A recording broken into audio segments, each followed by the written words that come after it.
मार्च महीने में मेरे भाई की शादी थी और मेरे भाई को बाहर गए हुए 1 साल हो गया था।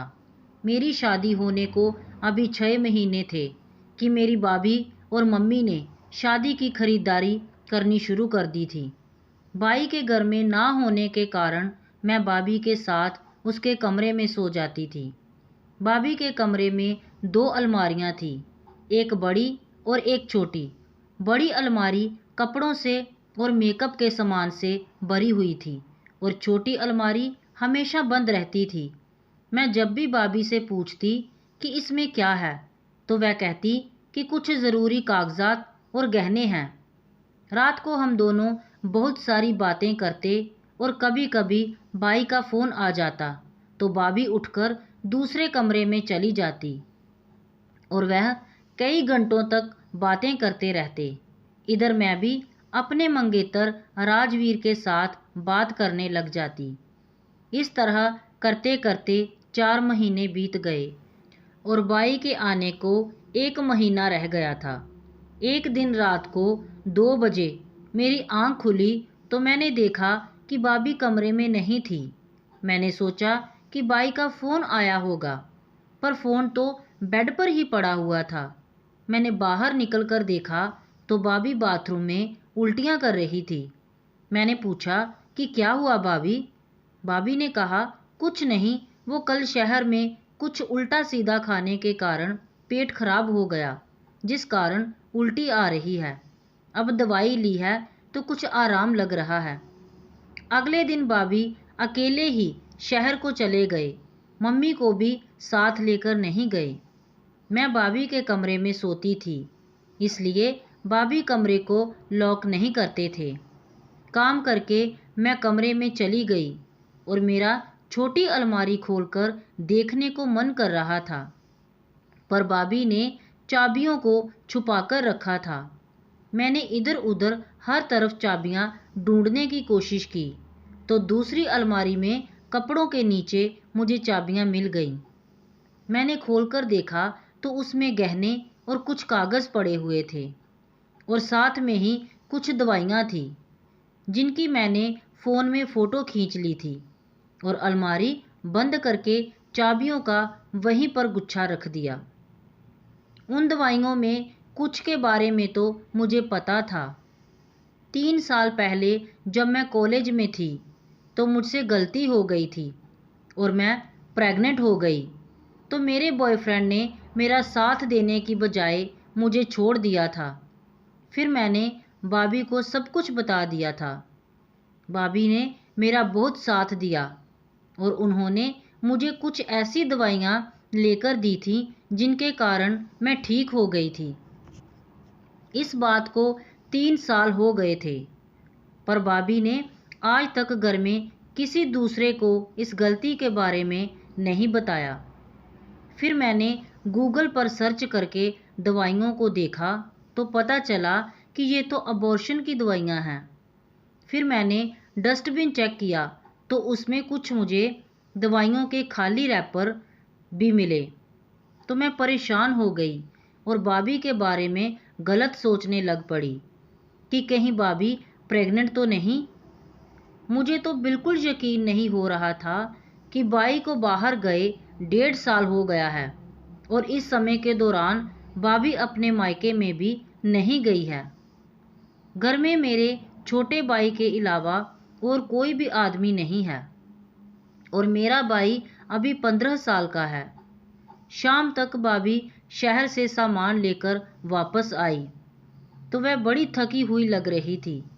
मैंने पूछा, भाभी इतना टाइम कहाँ लग गया? तो भाभी ने बोला, तेरी शादी का कुछ ज़रूरी सामान लाना था, इस कारण लेट हो गई। पर मुझे तो शक था कि भाभी किसी अस्पताल में अबॉर्शन कराने गई होगी। फिर रात को भाभी के फ़ोन की घंटी बजी। उठकर बाहर जाते समय भाभी बोलकर गई कि तुम्हारे भाई का फ़ोन आया है। मुझे इस बात पर यकीन नहीं हुआ और मैंने अपने भाई को फ़ोन लगा दिया। भाई ने फ़ोन उठाया और हाल चाल पूछकर कहने लगे कि मेरी 20 तारीख की टिकट हो गई है और मैं तेरी भाभी को फ़ोन करके बताने ही वाला था। मैंने कहा, भाभी के लिए मेरी तरफ से एक अच्छा सा गिफ्ट लेकर आना। वह मेरी शादी के लिए बहुत मेहनत कर रहे हैं, पर भाभी को मत बताना। तो फिर मैंने फ़ोन काट दिया।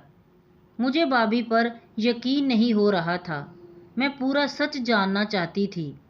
मेरे भाई के आने में भी थोड़े ही दिन बचे थे और भाभी भी अभी पूरे ठीक हो गए थे। भाभी का सच जानने के लिए मुझे उनका फ़ोन चाहिए था, क्योंकि उनके फ़ोन में ही पता लग सकता था कि वह किनके साथ बातें करती हैं। फिर एक दिन मैंने भाभी से कहा कि मुझे राजवीर के साथ बात करनी है, क्योंकि मेरा फ़ोन बंद हो गया है।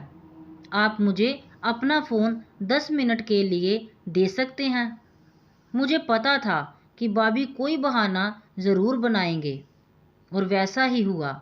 उन्होंने बोला कि मेरे फ़ोन की बैटरी ख़त्म हो गई है, बस अभी चार्ज पर लगाया है, थोड़े टाइम बाद ले लेना। मुझे सब्र नहीं हो रहा था और मैं अपने भाई के आने से पहले सब कुछ पता करना चाहती थी। आज मेरी मम्मी और भाभी बाज़ार गए हुए थे।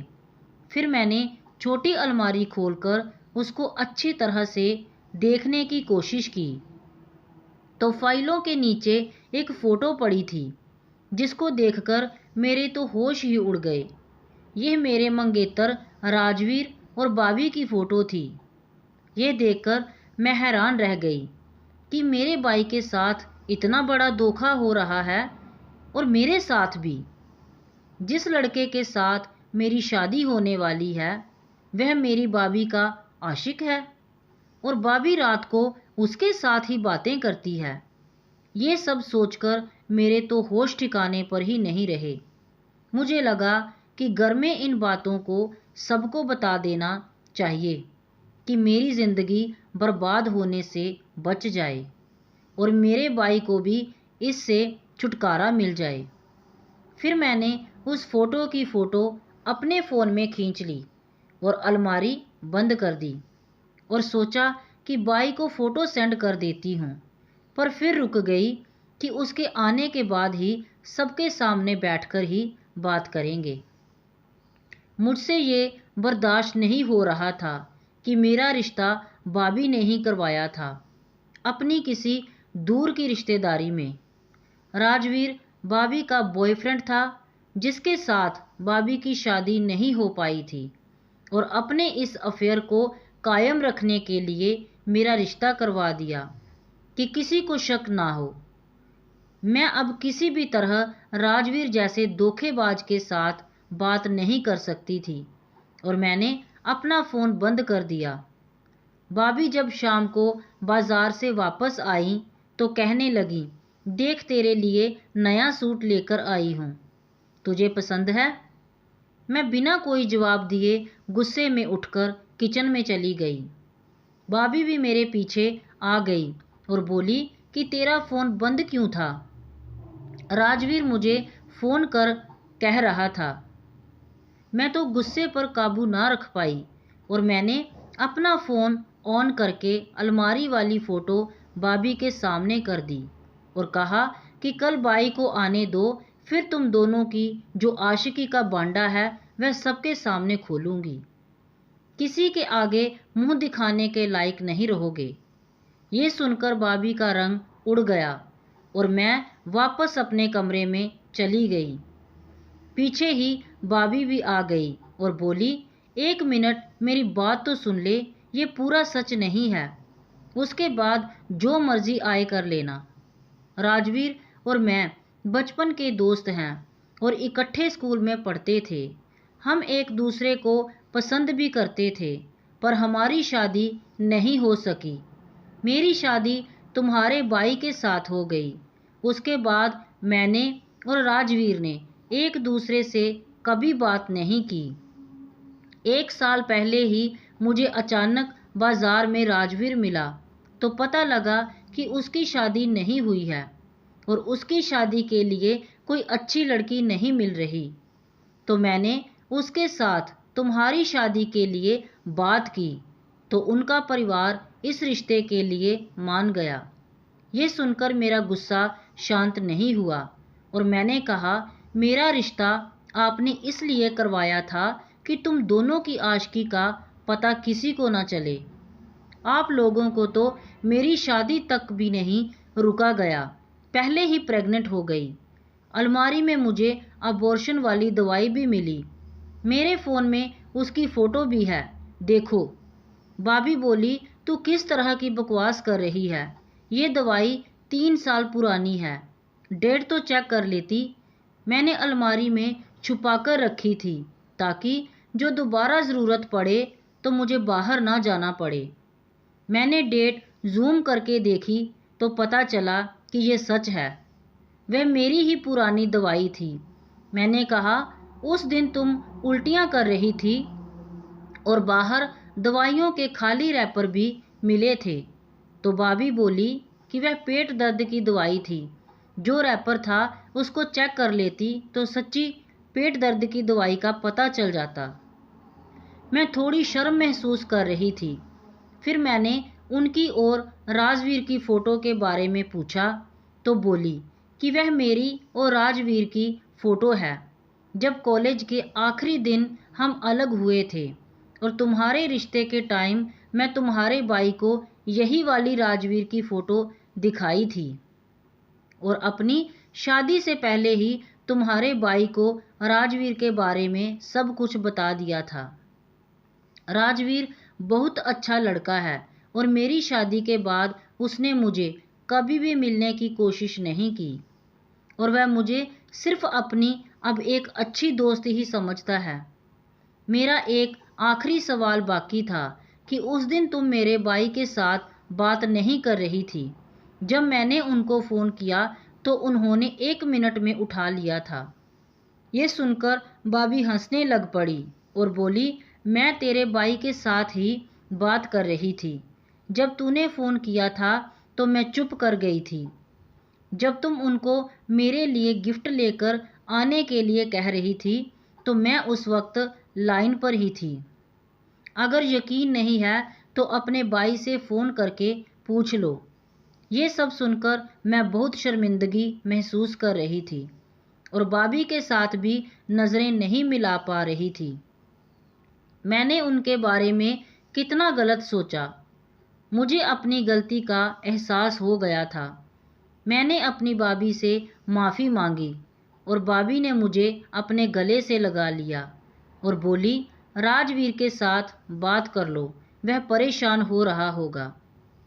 कई बार आँखों से देखा भी सच नहीं होता, इसलिए पूरा सच जाने बिना कोई भी फैसला नहीं लेना चाहिए और अपना शक दूर करने के लिए उस व्यक्ति के साथ सीधी बात कर लेनी चाहिए।